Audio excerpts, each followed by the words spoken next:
지금부터 공정거래위원회의 2013년도 업무보고를 시작하겠습니다. 업무보고에 앞서 대통령의 말씀을 읽겠습니다. 여러분 반갑습니다. 그동안 공정거래위원회가 위원장 임명이 늦어져서 애로사항이 많았을 것입니다.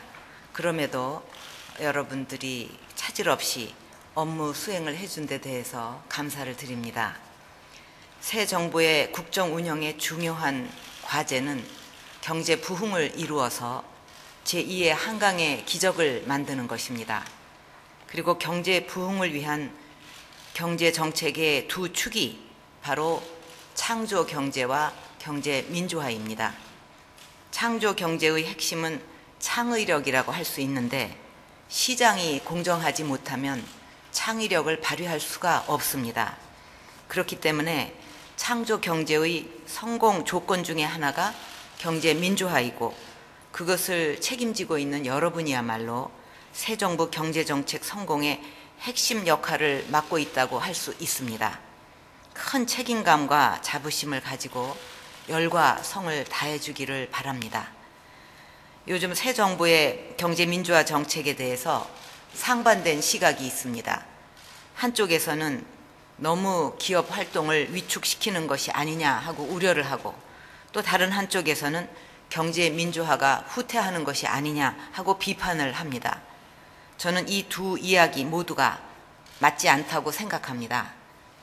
제가 기회가 있을 때마다 말씀을 드렸듯이 경제 민주화는 어느 한쪽을 옥죄려고 하는 것이 아니라 그동안 만연했던 불공정한 제도와 관행을 바로잡아서 우리 경제 주체 모두가 노력한 만큼 정당한 성과를 거두고 공동 발전할 수 있는 원칙이 바로선 시장 경제를 만들려고 하는 것입니다.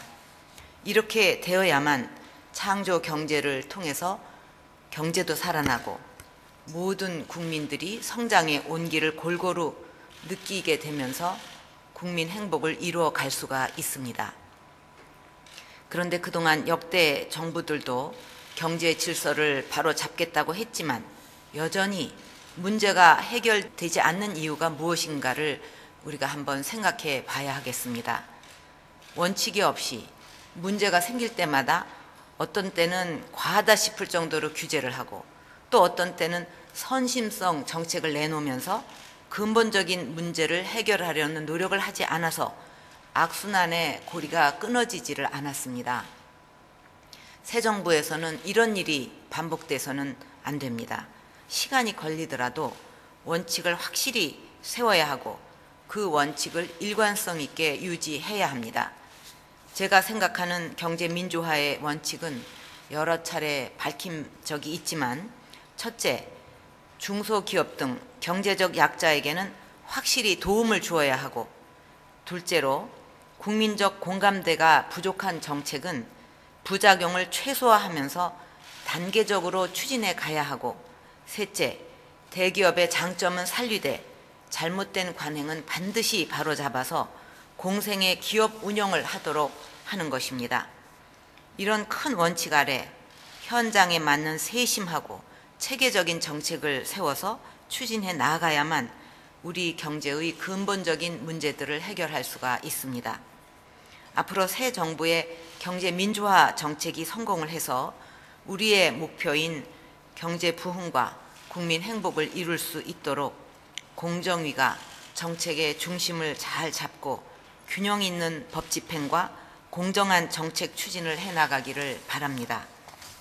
공정한 경쟁을 저해하거나 경제적 약자의 삶의 터전을 빼앗는 위법 행위에 대해서는 일관된 원칙을 가지고 엄격하게 대처를 해주기 바라고, 그 전에 기업들이 스스로 의식과 문화를 바꿔서 서로 공생하면서 국민들의 신뢰를 얻을 수 있도록 만들어주기를 바랍니다. 오늘 업무보고를 통해서 대기업과 중소기업, 소비자 등 모든 경제 주체들께 경제 민주화의 명확한 기준을 제시하고 국민들에게는 새로운 희망을 주는 계기가 되기를 기대하겠습니다. 다음은 공정거래위원장이 2013년도 공정거래위원회 업무계획에 대해 보고드리겠습니다.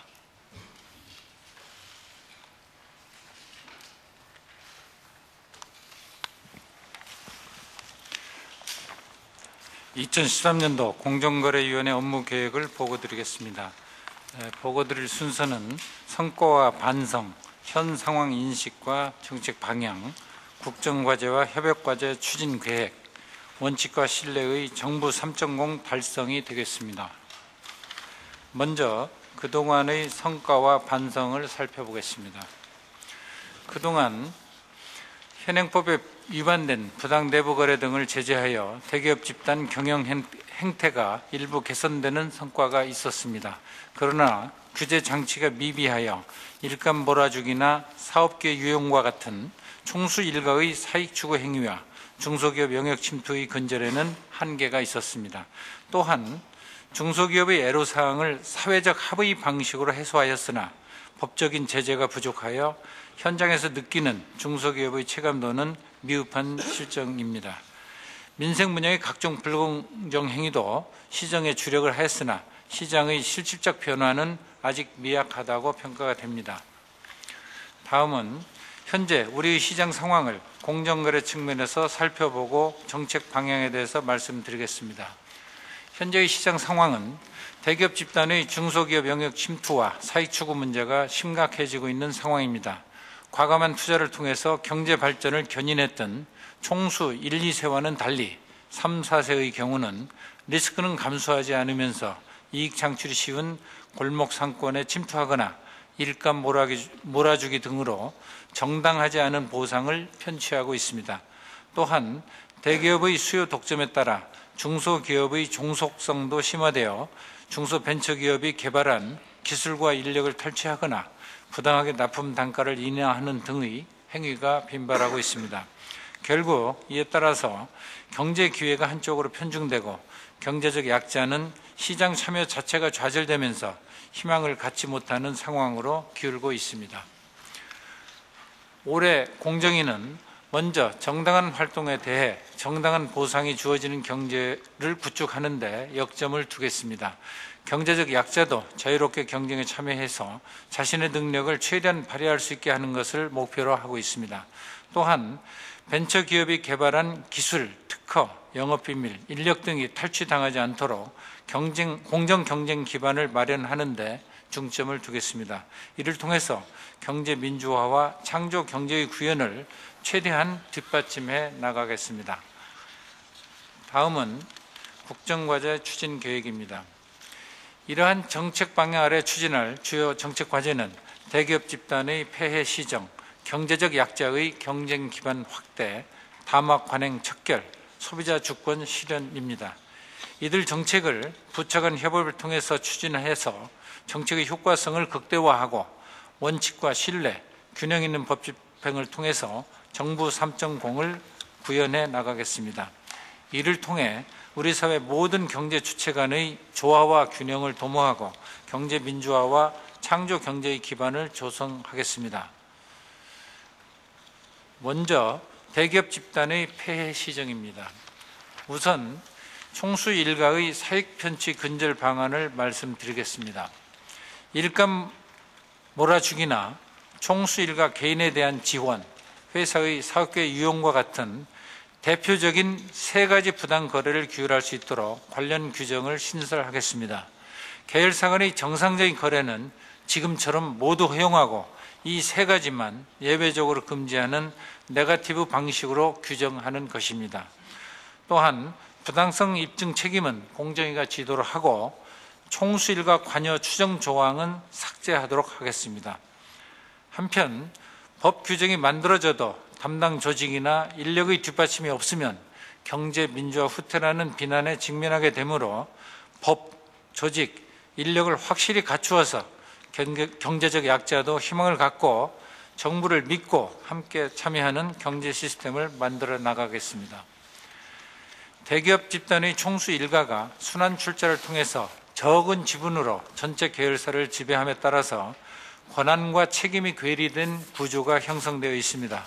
이를 개선하기 위해서 신규 순환 철자는 공정거래법 개정을 통해서 전면 금지하겠습니다. 다만 기존 순환출자의 경우는 이를 강제적으로 해소하려면 대규모 신규 자금이 소요되어 투자가 위축될 위험이 크므로 공시제도 등을 통해서 자발적으로 해소되도록 유도하겠습니다. 현행 공정거래법상 일반 지주회사의 금융자회사 소유가 금지되어 있습니다. 대기업 집단이 지주회사 체제로 전환하는 데 가장 큰 걸림돌이 되고 있는 것이 금융자회사 문제입니다. 따라서 일반 지주회사의 금융자회사 보유를 허용하되 일정한 요건을 충족하는 경우에는 중간금융지주회사를 설치하도록 의무화하겠습니다. 이렇게 되면 복잡하게 얽혀있는 일반 대기업 집단들의 지배구조가 보다 투명한 지주회사 체제로 쉽게 전환될 수 있고 기업 집단 내에서의 금산 분리가 강화되는 효과가 있습니다. 현재 많은 기업 집단이 금융보험사를 보유하고 있어서 고객 자금을 활용해 지배력을 확장할 우려가 있습니다. 이러한 지배력 확장은 억제하되 적대적 M&A에 대한 방어 수단은 확보되도록 해줄 필요가 있습니다.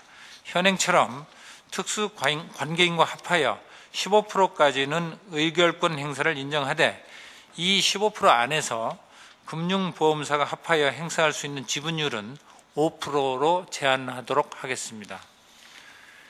다음으로 대기업 집단 관련 공시제도도 실효성은 높이면서 기업 부담은 완화되도록 공시체계와 항목을 개선하겠습니다.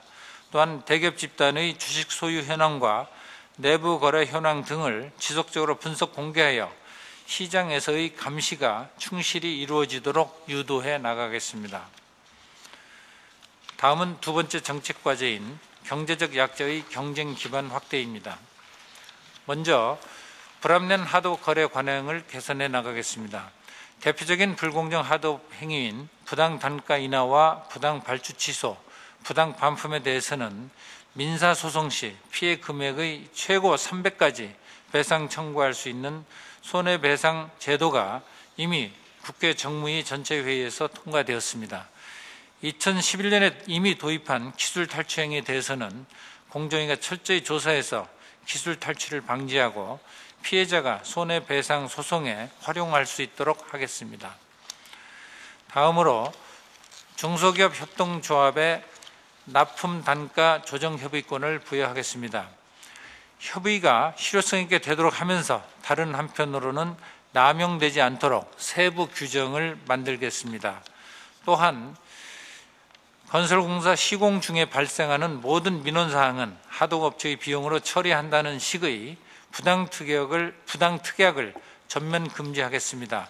아울러 하도급법의 보호 대상이 현재는 중소기업으로 국한되어 있으나 매출액 6천억 원 미만의 중견기업까지 확대하겠습니다. 다음으로 불합리한 유통거래 관행도 개선해 나가겠습니다. 대규모 유통업법을 엄정히 집행하고 인테리어 비용 등 각종 비용들을 합리적으로 분담할 수 있도록 명확한 기준을 마련하겠습니다. 또한 지난해에 공정위와 대형 유통업체 간에 합의했던 수수료 인하 관련 사항이 잘 지켜지고 있는지 모니터링을 강화하고 판매 수수료 수준이 지속적으로 하향 안정화되도록 유도해 나가겠습니다. 가맹점주의 권리 강화도 추진하겠습니다.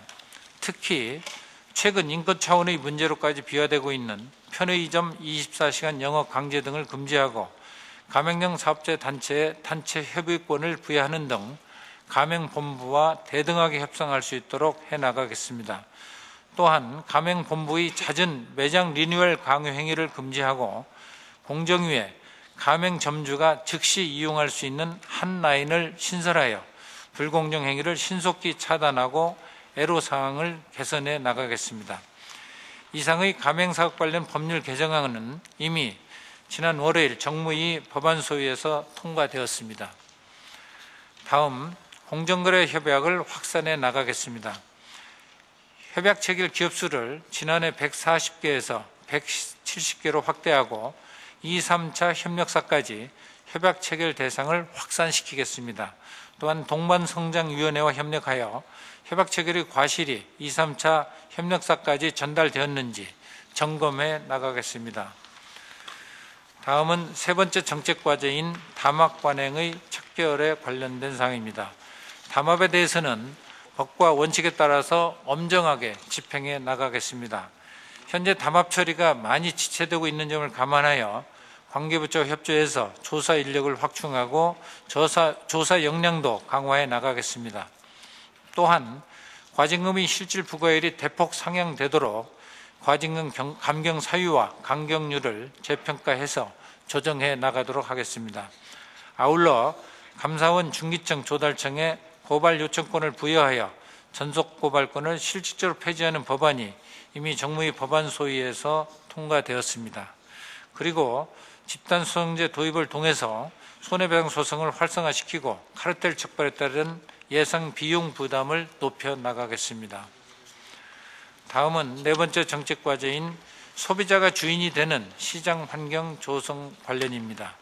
우선 소비자에게 필요한 정보 제공을 강화하겠습니다. 비교 정보 대상을 국민생활 밀접 품목으로 확대하고 소비자가 자신의 구매, 사용 경험을 토대로 직접 평가한 정보를 공유할 수 있도록 하겠습니다. 또한 최근 경기 둔화가 장기화되면서 다단계나 상조 분야의 피해가 늘어날 소지가 있습니다. 리스크 관리 차원에서 선제적으로 대응해 나가겠습니다. 아울러 표시광고법에 동의 의결제를 도입해서 신속한 피해 구제를 유도하겠습니다. 한편 소비자 권익 증진 기금을 신설하여 소비자 피해 구제와 소송 지원, 소비자 정보 제공 등에 활용토록 하겠습니다. 국정과제 세부 과제별 추진 일정은 보시는 바와 같습니다.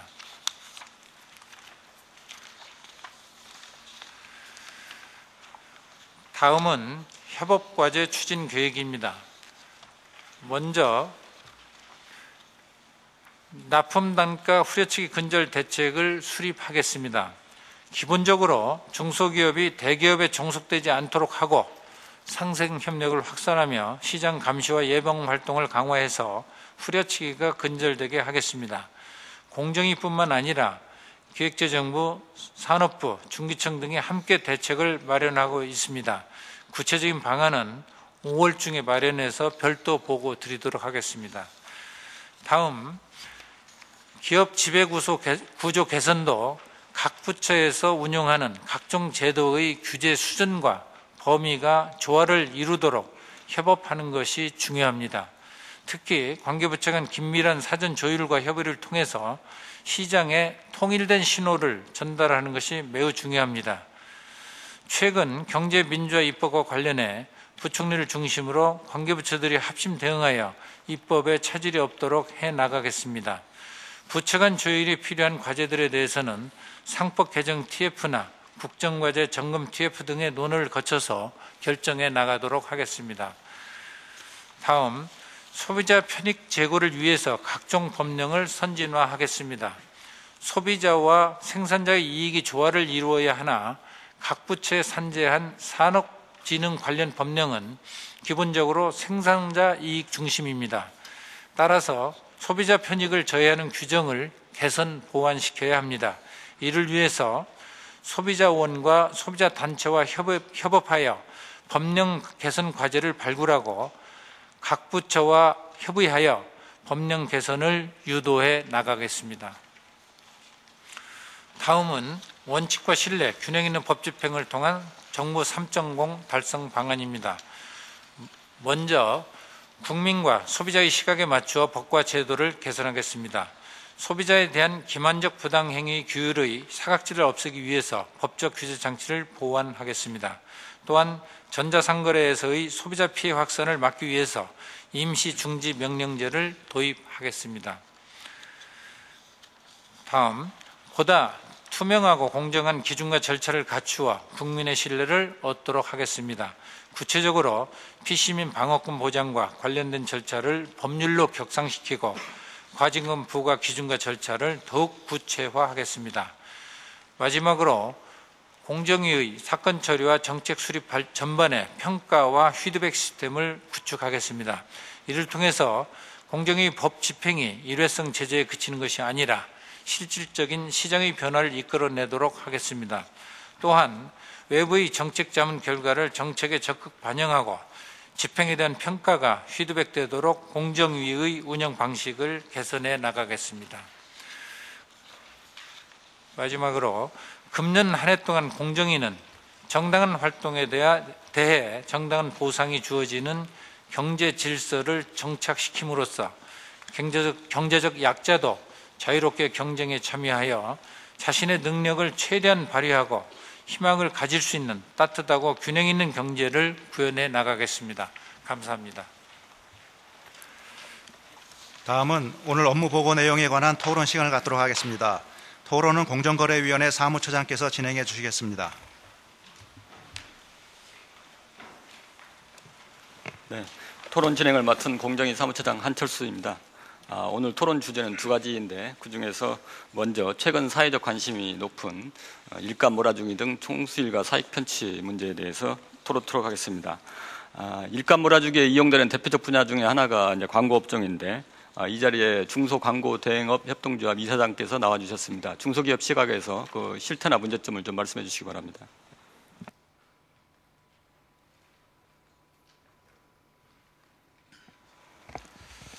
안녕하십니까. 저는 15년째 중소광고회사를 경영하는 구재범입니다. 먼저 대통령님께서 취임식 행사를 대기업 광고회사에 맡기지 않고 중소기업에 의뢰하신 것에 대해서 감사드립니다. 우리나라 광고 시장은 기형적 구조입니다. 전 세계에서 재벌기업이 광고회사를 가지고 있는 나라는 우리나라밖에 없습니다. 한국의 광고 시장 규모는 세계 10위나 경쟁력은 필리핀보다도 못한 50위권에 평가되고 있습니다. 국내 광고 시장은 전형적인 불공정 시장입니다. 대기업이 계열 광고회사의 일감을 거의 100% 몰아주고 있고 광고 시장의 90% 이상을 독점하고 있기 때문에 우리나라에는 불행히도 광고 시장이 존재하지 않습니다. 불공정 사례 두 개를 말씀드리겠습니다. 첫째는 A사의 경쟁 PTC 대기업 광고 회사인 B사에서 그룹사의 기념일이나 근로자의 날 기념품으로 수년간 수십억 원의 구매 약속을 하여 연간 50억 이상의 광고를 수주한 사례가 있고, 또한 또 다른 A라는 회사에서 광고 대행사 선정 시 대기업 광고회사 2군데와 독립광고 대행사 1군데가 참여했는데 대기업 광고회사 중 B사에서 그룹사를 통해 A사의 제품을 대량 구매해 주기로 하고 B사의 고객 인적 사항이 담긴 데이터를 A사에 제공해 준다는 조건으로 광고를 수주했습니다.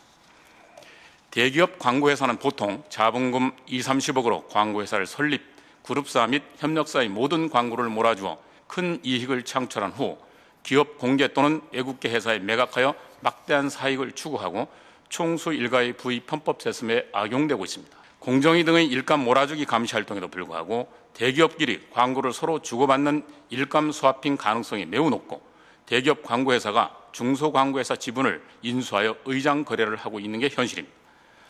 고사 직전의 중소광고회사 생존과 건전한 광고 시장을 위한 건의사항입니다. 한국 광고 시장은 구조지만 대기업 광고회사 25개사가 7조 8천억, 외국계 기업이 7천억, 나머지 5천억을 놓고 700여 중소광고회사가 생존을 위한 경쟁을 하고 있는 게 현실입니다. 이런 상황에서 첫 번째, 대기업 광고의 50%를 중소광고회사에 오픈해주는 방안과 공공기관의 광고에 대해 대기업 광고회사의 참여를 제한하는 것을 건의하고 싶습니다. SI 업종에서는 이렇게 해오는 걸로 알고 있습니다. 또한 정부 광고는 국무총리 훈령에 의해 언론진흥재단에서 독점하고 있는데 이 중 크리에이티브가 필요한 광고는 중소광고에 오픈해 주시기 바랍니다. 광고는 두뇌형 벤처 창업 업종으로 창조 경제의 모델이 될 수 있으며 중소광고 회사의 고용 창출 능력이 대기업보다 3배 이상 높으니 건전한 공정 경쟁이 이루어질 수 있도록 각별히 신경 써 주시기 바랍니다. 감사합니다. 네, 감사합니다. 자기그룹 계열사가 그 광고 발주회사 물건을 사준다는 조건으로 이렇게 광고를 따는 소위 그 광고 스와핑, 이런 것은 그 그룹의 힘을 이용한 불공정 경쟁의 전형적 사례가 아닌가 생각합니다. 지금 현재 그 제도나 법에 힘이 여기까지 못 미치고 있는 게 안타까운 현실인데, 현장에서 지금 조사를 담당하는 우리 공정위 실무자 얘기를 한번 좀 들어보겠습니다. 안녕하십니까. 시장감시국에서 근무하는 박세로 조사관입니다. 대기업 계열사 간 일감 몰아주기가 사회적인 문제가 되고 있는데 실무적으로 업무를 처리하다 보면 법 집행하기가 예상외로 쉽지 않음을 많이 느끼게 됩니다. 현행법상 일감 몰아주기를 잡기 위해서는 정상가에 비해서 현저히 유리한 조건으로 거래를 해야 되는데 이 부분을 입증하기가 쉽지 않아서 결국 법 집행에 어려움을 겪는 경우가 많이 있습니다. 과거 유명 대기업이 자신의 광고와 마케팅 물량을 모두 계열 광고회사에게 몰아줬던 사례가 있었습니다. 총수일가 3명이 단 30억을 투자해서 이듬해 무려 1,170억 원의 매출액을 올렸습니다. 하지만 광고 계열 특성상 도대체 얼마가 정상가인지 입증하기가 너무 어려워서 결국 그 건은 무혐의가 될 수밖에 없었습니다. 또한 갈수록 지능화되는 기업들의 조사방해 행위도 업무를 어렵게 하는 요인 중에 하나입니다. 조사 공무원이 진입을 하면 청원 경찰들이 막아서 진입 자체를 막기도 하고 여자 공무원에게 모욕적인 언사를 하면서 일부러 감정적인 동요를 유발시키는 경우도 있습니다. 그리고 이거는 제 동료가 실제 겪었던 일인데 기업에서 원격 조정 장치를 이용해가지고 저희 동료가 보고 있던 컴퓨터 파일이 그냥 눈앞에서 사라져버리는 경우도 있었습니다. 그래서 저희 공정위에서는 이러한 기업들을 상대하기 위해서 이런 삭제된 자료들을 복구하고 분석하는 디지털 포렌식 팀을 운영하고 있고 앞으로도 이러한 조사 역량 개발과 인력 확충이 필수적이라는 생각이 듭니다. 앞으로도 비록 조사 장애는 많지만 시장을 감시하는 대한민국 공무원으로서 불공정 거래 간행 근절을 위해 최선을 다하도록 하겠습니다. 감사합니다. 광고 회사의 물량 몰아주기와 관련된 두 분의 말씀 잘 들었습니다. 정말 우리 정부 부처의 모든 부처가 국민 중심이 돼야 되고 피드백이 중요하고 현장 중심이 돼야 되고 협업이 중요하다 이렇게 강조했지만 공정거래위야말로 이 현장 중심 피드백 이게 굉장히 중요하다는 생각을 다시 했습니다. 광고 산업이야말로 이 창조적인 중소기업들이 좋은 아이디어만으로 시장에 참여할 수 있는 분야가 아니겠습니까? 근데 대기업의 일감 몰아주기로 혁신적인 광고 업체들이 사장이 된다면 시장 전체의 역동성을 저해할 것입니다. 실제로 몇 년 전만 해도 광고 분야 매출액 상위 10대 회사에 독립기업이 몇몇 이렇게 포함이 돼 있었지만 지금은 거의 대기업 계열사들이 차지하고 있는 것으로 알고 있습니다. 그래서 과도한 규제로 내부 거래 장점까지 사라지게 해서는 안 되겠지만 부당한 일감 몰아주기는 중소기업의 경영 또 영세 상인의 생계에 큰 영향을 미치고 또 광고, 물류, 시스템 통합 등 해외 진출 가능성이 높은 이런 서비스 분야의 경쟁을 제한을 해서 세계적인 서비스 기업으로 발전할 가능성까지 스스로 막아버리는 문제를 안고 있습니다. 그래서 창의성과 혁신 역량으로 무장된 중소기업이 대기업과 공정한 경쟁을 할 수 있는 환경을 꼭 이번에 만들어야 하겠습니다. 그래야만 창조 경제의 꽃도 필 수 있다고 생각을 합니다. 그런 점에서 정부가 좀 모범을 보여야 된다고 생각을 합니다. 아까 정부에 요청하신 여러 가지 얘기들 굉장히 일리가 있다고 생각하고 그런 부분부터 좀 정부가 솔선수범하는 그런 모범을 보여서 좀 우리 시장에 영향이 미칠 수 있도록 되면 좋겠습니다. 또 그런 차원에서 저도 취임식 때 어떻게 보면 모범을 보였다고 볼 수가 있는데 그만큼 중견 또 중소기업의 이런 역량을 저는 믿고 있었는데 참 과연 아주 훌륭하게 잘 해냈습니다. 그래서 그런 기회를 박탈해서는 안 된다. 그런 차원에서 아까 건의하신 정부가 솔선수범하는 부분에 대해서 좀 깊이 검토를 해 주시기 바랍니다. 네, 말씀 잘 들었습니다. 부당한 일감 몰아주기나 총수일가의 그 사익 편취가 잘못된 것이라 하더라도 그걸 규제하는 방법에 대해서는 또 다른 견해가 있을 수 있습니다. 그 명지대 조동근 교수님께서 또 다른 견해를 한번 말씀해 주시죠. 예. 네, 명지대학교 경제과 조동근 교수입니다. 내부 거래 규제 강화, 기업 활동 옥죄일 수 있는 교각 사료가 될 수 있습니다. 일감 몰아주기, 납품 단가 후려치기, 사실은 정제된 표현이 아닙니다. 이런 말들 들으면은 일반 대중이 기업은 정당하지 않은 방법으로 돈을 버는 것으로 인식을 고착하기 쉽습니다. 하지만 그렇지는 않거든요. 그 시장 생태계는 기본적으로 열린 경쟁입니다. 따라서 국가가 개입할 여지는 생각보다 좁다라는 것을 전제로 하고 들어가는 것이 저는 맞다고 생각합니다. 계열사 조직은 전혀 비정형적인 그런 조직이 아닙니다. 현재 논란이 되고 있는 일감 몰아주기도 기본적으로는 계열사 간의 내부 거래입니다. 따라서 당연 위법으로 볼 것이 아니라 합리 원칙에 따라서 위법성 여부를 판단해야 됩니다. 지금도 부당 내부 거래를 공정거래법으로 규율하고 있고요. 그리고 부당 지원 행위의 위법성도 사실은 경쟁 제한성에 초점이 맞춰줘야 된다고 생각합니다. 그 다음에 계열사 간 거래가 총수의 사적 이익을 위한 통로인가 실제적으로 검증을 해야 됩니다. 그 다음에 내부 거래 자체를 인정하지 않으면 모든 그 사업부서로 다 모아야 되기 때문에 공룡 기업이 되는 건 당연하고요. 그래서 계열화의 이점은 명백합니다. 외국도 기업 집단 내 계열사 간 거래를 금지시키는가 그렇지 않습니다. 예컨대 소니, 폭스바겐, 신일본제철, 보산철강, 그 다음에 이제 그 필립스 마찬가지입니다. 그리고 최근 공정거래법을 개정하는데요. 내부거래 규제를 경제력 집중 억제에 위치시키는 것은 공정거래법의 정합성을 허무는 그런 처사입니다. 그래서 경쟁 제한성을 공정위가 입증할 필요가 없다면 규제 대상이 대단히 넓어지게 되는 겁니다. 네, 구체적으로 기업으로 하여금 내부 거래 정당성 입증하게 하는 것은 사실은 좀 부당하고요. 그 다음에 특수관계인의 관유 추정도 사실은 굉장히 무죄 추정 원칙하고는 거리가 멉니다. 그리고 특수 요건을 충족하는 거래만을 예외적으로 인정하는 것은 사실은 일반 원칙에 어긋나는 과잉 규제입니다. 헌법에 정하고 있는 거래 상대방 선택의 자유를 근본적으로 침해하는 여지가 있는지 없는지 우리가 한번 유심히 성찰해야 될 때로 생각합니다. 근본적인 질문을 드리겠습니다. 경제민주화는 맞습니다. 하지만 모든 마찰을 끄는 전능의 말이 될 수는 없습니다. 이성적 질서를 인위적 질서로 우리가 바꾸기는 어렵고요. 인간의 인지 능력은 사실 한정되어 있습니다. 그래서 대처 수상이 영국을 바꾼 것도 사실은 시장을 존중했고 하이에크로부터 시장 존중에 대한 철학을 받았기 때문입니다.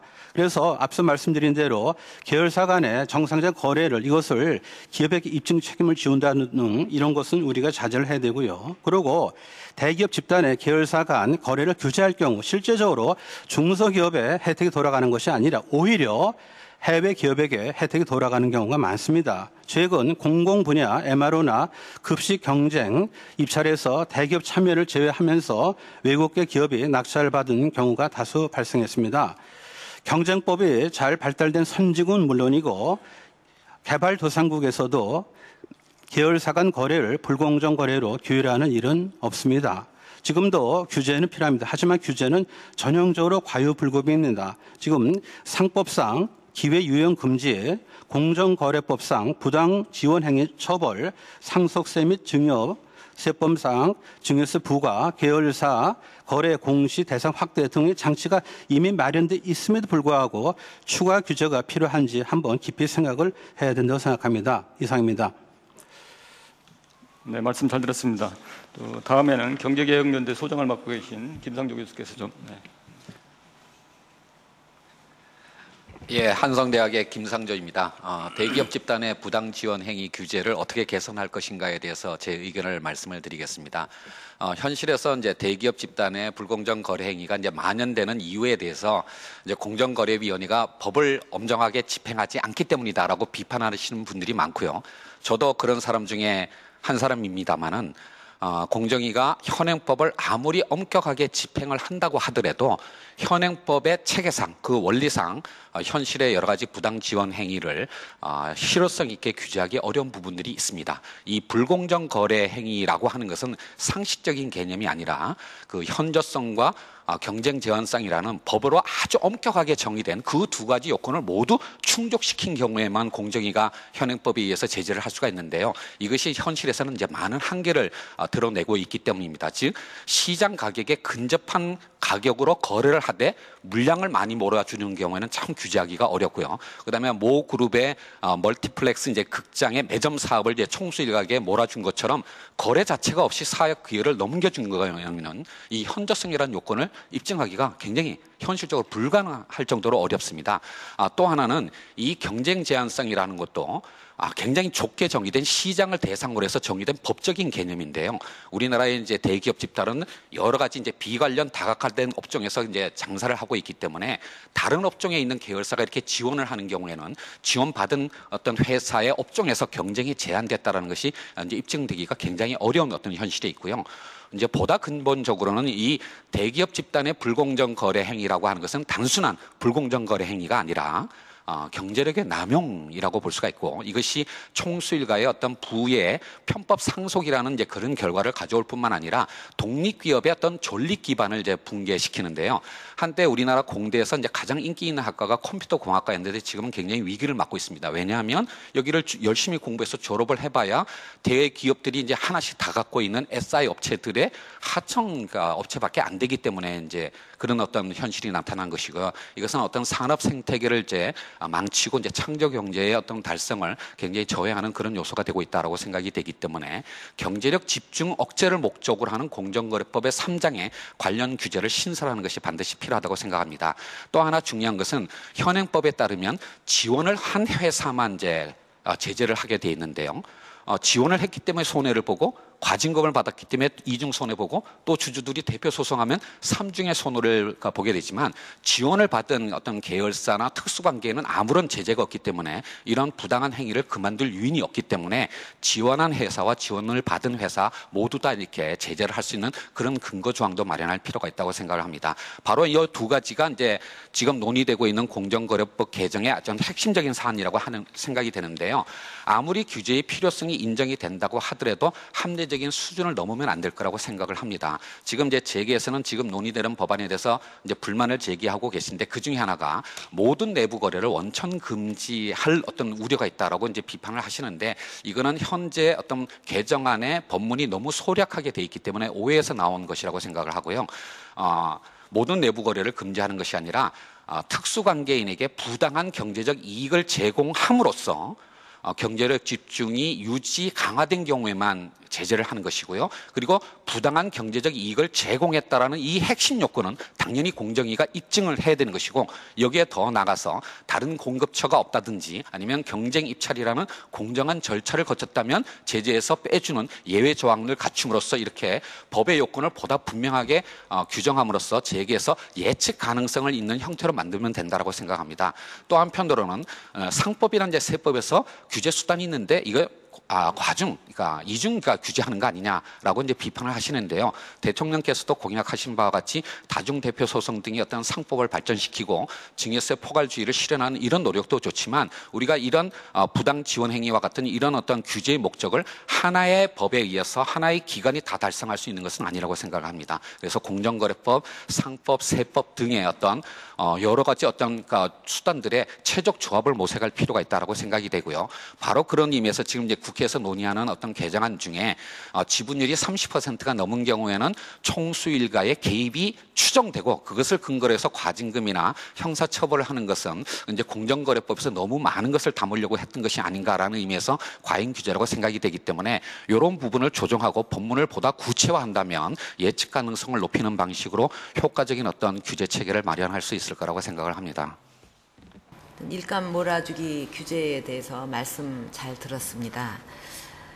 최근 그 일감 몰아주기 그 규제 강화에 대해서 그 논란이 있지만 이제 또 그보다 또 더 중요한 것은 대기업 스스로 동반 성장과 상생의 중요성을 인식하고 국민과 중소기업의 신뢰를 얻기 위해서 노력하는 것이라고 생각을 합니다.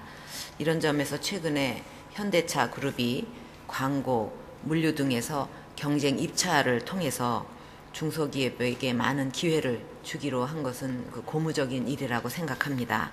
그래서 앞으로 좀 더 그 많은 대기업들이 동참하는 계기가 됐으면 좋겠고, 또 공정위도 이런 여건 조성에 관심을 기울여 주기를 바랍니다.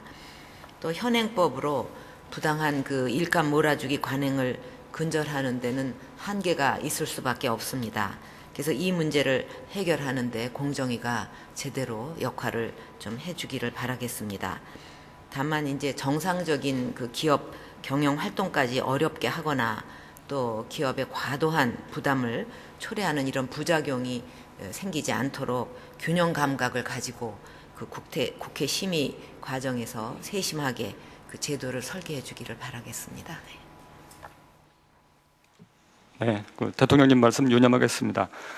다음 주제인 납품 단가 문제로 넘어가겠습니다.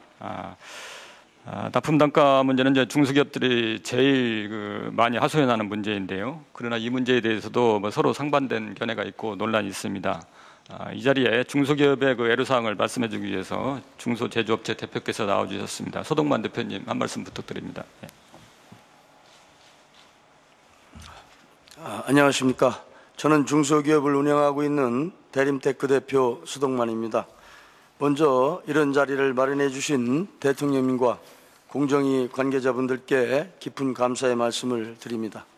최근 정부의 동반 성장에 대한 지속적인 관심에 힘입어 하도급 거래 관행이 상당 부분 개선된 것을 느끼고 있습니다. 그러나 아직도 중소기업의 불리한 거래 관행은 완전히 사라지지 않았으며 1차 협력사와 2차, 3차 협력사 간의 거래는 대기업과 1차 협력사의 거래에 비해 아직도 개선될 부분이 많이 있다고 생각이 됩니다. 특히 납품단가 인하 관행은 아직도 많은 중소기업들이 가장 큰 어려움으로 호소하고 있는 부분입니다. 최근 납품업체들 간의 경쟁이 심화됨에 따라 최초 단가의 거의 한계 비용 수준에서 결정되어 추가 단가 인하의 여력이 없는 경우가 많으나 업계 관행에 따라 납품 단가를 연차에 일률적으로 낮추는 방식으로 계약하는 경우가 많아 하도급 업체에 큰 부담을 주고 있습니다. 원자재 가격 인상과 관련해서는 납품 단가 원자재 인상 시에는 납품가에 반영되고 있으나 원재료 비용을 제외한 인건비, 전기료 등 기타 비용은 아직도 반영되지 않고 있습니다. 이러한 불공정한 거래 관행에 고통을 받고 있는 중소기업이 현실에 조금 더 관심을 기울여 주셔서 중소기업이 마음 편히 사업할 수 있는 환경을 마련해 주셨으면 합니다. 감사합니다. 네. 그동안 제가 이제 많은 중소기업인들을 만났는데 일한 만큼 제값받는 관행만 정착돼도 좋겠다, 이런 하소연을 많이 들었습니다. 그래서 오늘 토론에서는 이제 납품 단가 후려치기 문제를 주로 이야기를 했지만 기술 탈취 같은 이런 불공정 관행들이 아직 많이 남아 있다는 것이 또한 중소기업인들의 그 호소입니다. 그래서 중소기업은 우리나라 그 일자리 대부분을 창출하는 경제의 중추라고 볼 수 있는데, 이른바 이런 그 가불 그 문화에 따른 불공정 관행이 계속된다면은 중소기업이 더 열심히 일해야 되겠다 하는 그 동기가 사라지게 될 것입니다. 그래서 일자리 창출 또 창조 경제의 실현을 위해서라도 이런 관행은 근절돼야 한다고 생각합니다. 네, 잘 알겠습니다. 다음은 실제 현장에서 이 조사 업무를 담당하는 공정위 담당 사무관 얘기를 들어보겠습니다. 예, 안녕하십니까. 공정거래위원회 건설용역 하도급 개선과 문종숙 사무관이라고 합니다. 예, 제가 불공정 하도급 거래 조사를 담당하고 있는 건설업종과 서비스업종의 경우 다른 업종에 비해서 좀 계약 기간이 장기간 진행이 됩니다. 그러다 보니까 계약이 진행되는 과정에서 환율이 변동이 될 수도 있고 원자재 가격이 급등할 수도 있고 또한 예상치 못한 돌발 상황이 발생을 할 수도 있습니다. 이러한 상황에서도 대기업들은 일정 수준 이상의 이윤을 확보하기 위해서 다양한 편법을 동원을 합니다. 그중 가장 대표적인 방법이 특약을 사용하는 것입니다. 그래서 뭐 예를 들어서 예기치 못한 비용이 발생하는 경우 이는 모두 수급사업자가 부담을 한다라는 조항이거나 아니면 방금 대통령님께서도 말씀을 하셨듯이 기술 탈취와 관련을 해서 향후 A라고 하는 기업이 개발하는 소프트웨어는 대기업에게 무상으로 제공한다라는 규정도 있습니다. 문제는 누가 보더라도 불공정한 계약임에도 불구하고 양 당사자가 합의를 했기 때문에 이를 문제를 삼기가 어렵습니다. 법원에서도 수급사업자가 그 계약 조건에 합의를 한 게 아니냐라고 하는 이유로 처벌을 하지 않는 경우가 대부분입니다. 그래서 대기업들도 이 사실을 알고 있습니다. 그래서 합의가 있으면 처벌을 안 받는구나. 이걸 알기 때문에 공정위 조사가 진행되는 과정에서도 뭔가 문제의 소지가 있는 납품단가 후려치기에 대해서는 그 수급사업자와 합의했는데요 라고 하는 합의서를 사후적으로 제출을 하기도 합니다. 심지어는 인감을 보관을 하고 있다가 필요할 때마다 실시간으로 만들어서 옵니다. 그래서 예를 들어 조사를 하다가 이거 좀 문제가 있는 거 아닙니까? 라고 하면 사무관님 그거 합의서 있는데요. 찾아가지고 올게요. 라고 그러고 인주도 마르지 않은 합의서를 들고 오는 경우도 있습니다. 근데 문제는 이런 행위의 입증이 쉽지가 않습니다. 제가 피해를 입으신 중소 사장님께 부탁을 드려요. 사장님 한 번만 나오셔서 증언 좀 해주세요 라고 부탁을 드리면 그 사장님께서 사무관님 저희에게 아직 고등학생입니다. 공정에서 전화 온 거 알면 저 거래선 잘립니다. 이렇게도 얘기를 하시더라고요. 그래서 사실 굉장히 어렵습니다. 대기업들이 수급사업자의 목줄을 잡고 있기 때문에 이게 완전 고양이 목에 누가 방울을 먼저 다느냐 이런 문제이기 때문에요. 이것이 제가 그 불공정 하도급 거래를 조사하면서 느꼈던 대기업의 관행과 또 조사상 애로사항이었습니다. 감사합니다. 우리 여성 사무관이 아주 생생한 얘기를 해줬습니다. 이 하도급 거래는 이제 기본적으로 그 사적 거래라는 측면에서 가급적 그 당사자 간의 자율에 맡기는 것이 타당한 측면도 있습니다. 근데 다만 이게 사적 거래임에도 불구하고 왜 그동안 이 문제가 계속 제기돼 왔는지 한번 생각해 볼 필요가 있습니다.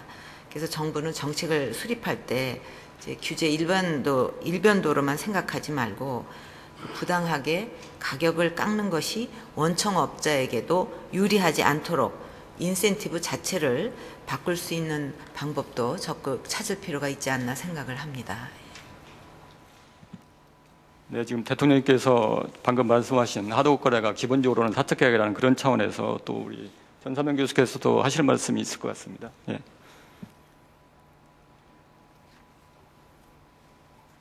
예, 안녕하십니까. 숭실대학교 법학과에 있는 전사명 교수입니다. 현재 그 공정거래위원회 그 법 개정안에 따르면 납품단가 인하를 법으로 이제 통제하려고 하는 내용이 들어 있습니다. 그런데 현재만으로도 전세적으로 이 하도급 거래를 법으로 통제하는 국가는 실제 우리나라 유일합니다.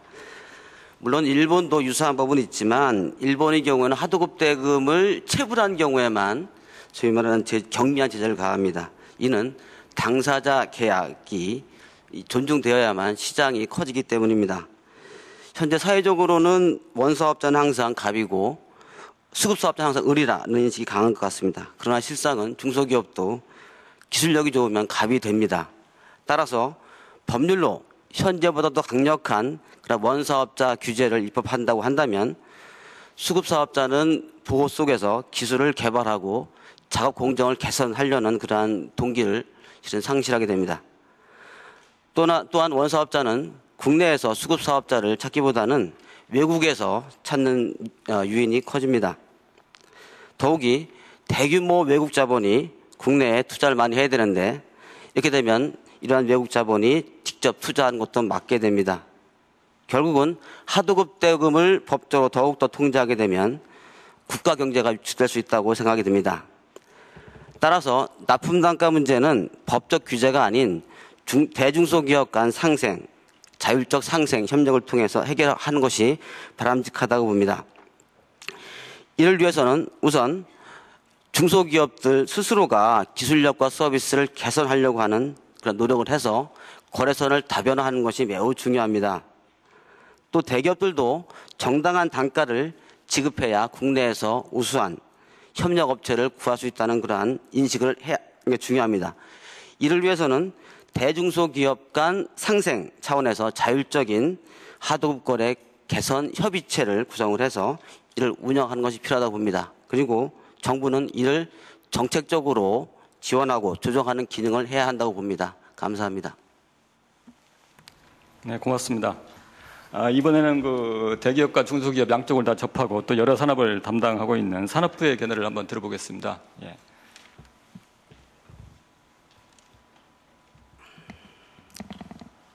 산업통상자원부 동반성장팀장 최우혁입니다. 최근 동반성장이 사회적 화두로 자리 잡으면서 대중소기업 간의 협력 관계에도 긍정적인 조짐이 나타나고 있습니다.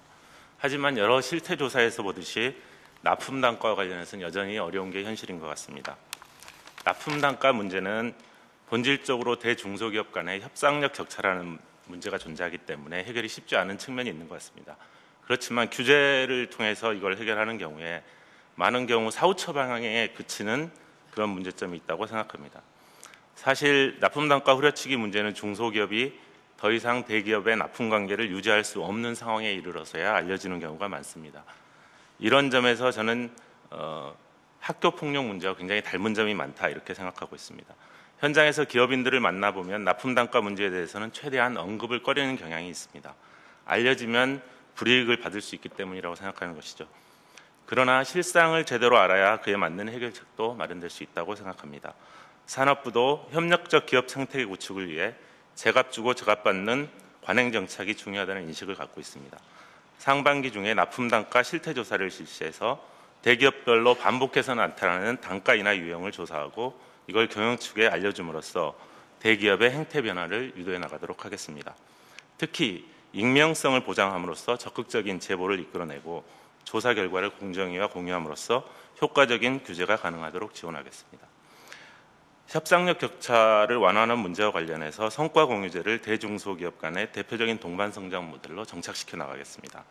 성과 공유제는 대기업이 중소기업의 혁신 활동을 지원하고 그 결과를 사전에 계약한 대로 나누는 협력 모델입니다. 성과 공유제 참여 기업과 과제를 대폭 확대하여 중소기업이 납품 단가 인하에 대한 걱정 없이 적극적인 혁신에 나설 수 있도록 그리고 결과적으로 대중소기업 모두가 윈윈할 수 있는 기반을 조성해 나가겠습니다.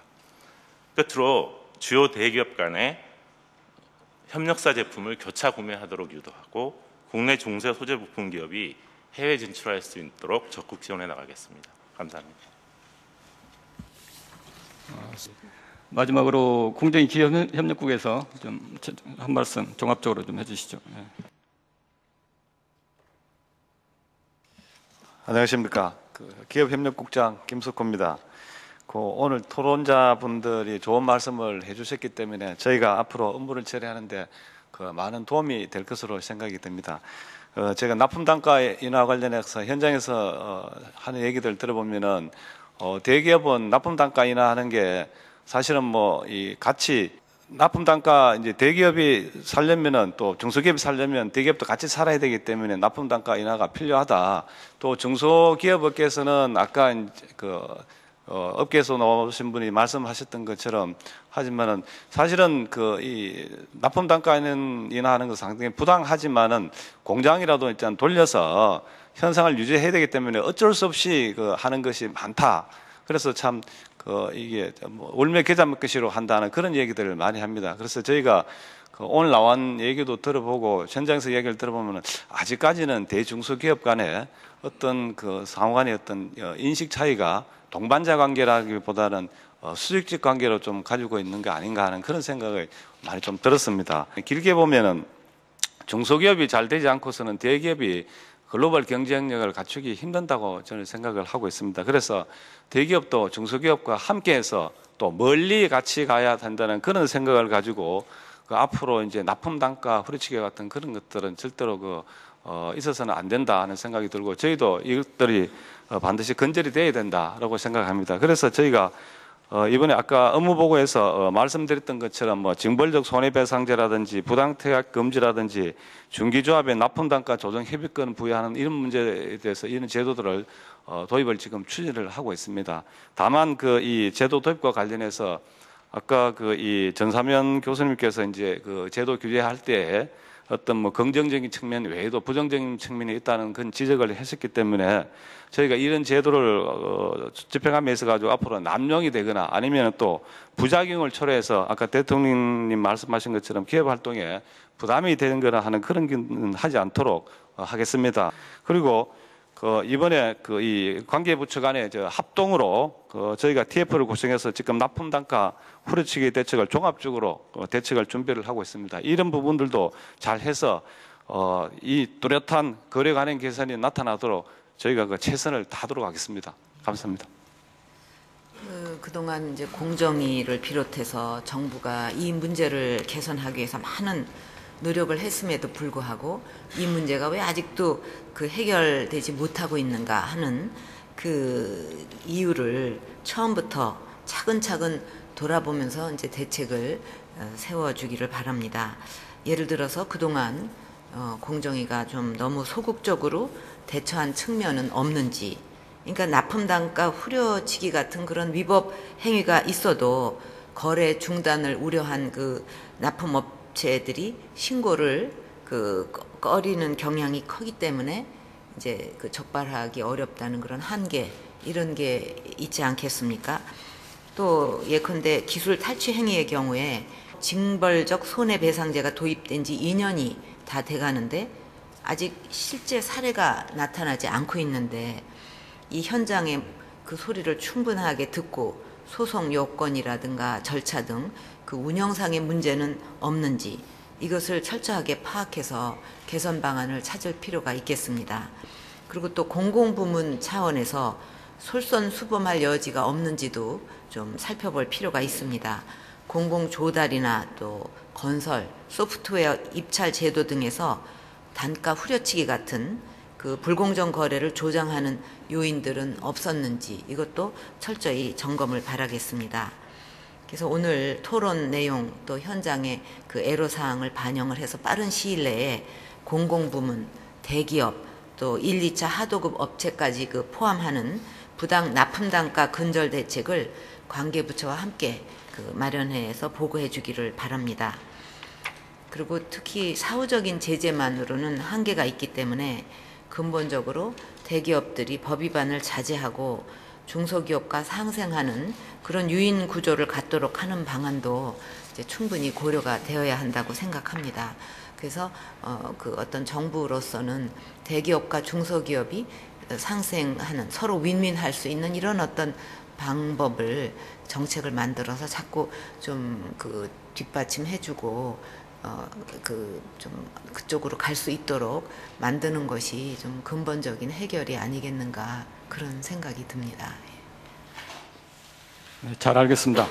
오늘 대통령님 말씀을 비롯해서 여러분들의 말씀을 저희들이 잘 새겨서 어느 한쪽으로 치우치지 않게 균형을 잘 잡고 기업활동에 주름살이 가지 않게 하면서 문제가 되는 부분만 잘 골라서 고쳐가지고 누구든지 마음껏 경쟁하고 또 창의력을 발휘할 수 있는 그런 시장 질서를 만들어 나갈 것을 다짐하면서 이상 토론을 마치겠습니다. 감사합니다. 마지막으로 오늘 업무보고와 토론에 대하여 대통령의 마무리 말씀을 읽겠습니다. 오늘 보고한 국정과제 실천 계획은 대기업, 중소기업, 소상공인, 소비자 등 전 국민에 대한 약속인 만큼 빠짐없이 지켜나갈 수 있도록 노력해 주기를 바랍니다. 특히 공정위의 국정과제는 입법사항이 대부분입니다. 그래서 앞으로 국회에 입법의 당위성을 정확하게 설명하고 또 국회의 의견도 충분하게 받아들여서 필요한 입법들이 조속히 이루어질 수 있도록 노력하기를 바랍니다. 특히 하도급 거래나 또 납품업체, 대형 유통업체 간의 이 거래, 또 가맹본부와 가맹점 간의 거래처럼 구조적으로 불공정 관행이 나타나기 쉬운 그런 분야에 대해서는 공정위가 우선순위를 잘 설정해서 대책을 마련해야 하겠습니다. 전속 고발권 폐지 그리고 징벌적 손해배상제 도입은 이 같은 잘못된 관행 개선을 위한 필수적인 과제이기 때문에 차질 없이 추진해 나가기를 바랍니다. 그리고 경제 민주화를 기업의 규제를 위한 것으로 생각할 것이 아니라 서로 공동 발전하도록 기업의 변화를 유도하는 것으로 인식해야 할 것입니다. 앞으로 창조 경제와 선순환을 이루어갈 수 있는 과제에 대해서는 과감한 대책을 마련할 필요도 있겠습니다. 예를 들어서 현재 그 벤처 생태계 활성화를 위한 M&A 촉진 등 다양한 대책을 범정부적으로 추진을 하고 있는데 현장 상황을 보면 여러 가지 규제의 장벽들이 있습니다. 대기업 집단이 연구개발 강화 목적으로 중소벤처 그 기업을 인수할 경우에 공정거래법상 공시제도 등 다양한 규제의 대상이 되고 계열사가 늘어나는 데 대한 부담도 발생을 해서 M&A를 꺼리는 경향이 있습니다. 이런 문제를 풀어가기 위해 관련 경제 부처들과 지혜를 모아서 대책을 세워나가야 할 것입니다. 또 소비자를 시장 변화의 원동력으로 인식을 하고 소비자 결집의 필요성을 제기한 것은 매우 의미 있는 접근이라고 생각을 합니다. 원칙이 바로선 시장 경제 질서 확립을 위해서도 소비자들이 제 역할을 할 수 있어야 한다고 생각합니다.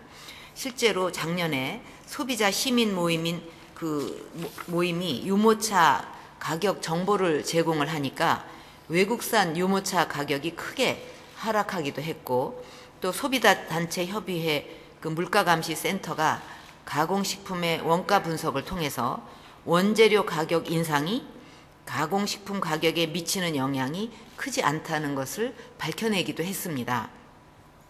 그러니까 충분한 정보 제공을 통해서 소비자의 합리적 선택을 유도하면서 철저한 담합 조사를 병행해 간다면 기업의 경쟁도 촉진하고 가격도 떨어지는 효과를 거둘 수가 있겠습니다. 앞으로 소비자 단체가 큰 역할을 할 수 있도록 좋은 환경을 만들어가기 바랍니다. 그리고 공정위는 중소기업과 전통시장, 소상공인, 소비자 등 이 조직화되지 않은 경제적 약자를 보호하는 그런 기관이기 때문에 항상 그들의 눈높이에서 업무를 추진해야 할 것입니다. 경제적 약자들이 내는 현장의 목소리를 누구보다도 가까이에서 듣는 공정위가 단순히 사건 하나 처리하는 데 그치지 않고 어떤 문제가 계속 반복이 되면 이에 대한 근본적 해결 방안이 무엇인지 고민을 하고 해답을 내놔야 합니다. 아울러 공정위의 정책이나 법 집행이 국민들에게 어떤 영향을 미쳤는지 현장을 통해서 끊임없이 확인해 나가고 또 보완해 나가시기 바랍니다. 경제민주화 정책은 공정위와 더불어서 정부 전체가 힘을 모아서 이루어 나가야 할 과제입니다. 그래서 공정위만의 업무라고 생각하지 말고 보다 넓은 시각에서 칸막이를 열고 일을 해야 할 것입니다. 관련 기관들이 권한을 놓고서 다투다 보면 자칫 기업의 부담만 커질 수가 있기 때문에 협의체 구성 같은 것을 통해서 필요한 정보는 공유를 하고 또 이것을 효과적으로 활용하는 방안을 찾아야 하겠습니다. 그래서 원칙이 바로선 시장 경제를 확립하는 데 여러분의 역할이 누구보다도 중요하다는 것을 인식하고 공정하고 투명한 시장 경제 질서 확립하는 데 다 같이 노력해 주시기 바랍니다. 오늘 모두 수고 많으셨습니다. 네.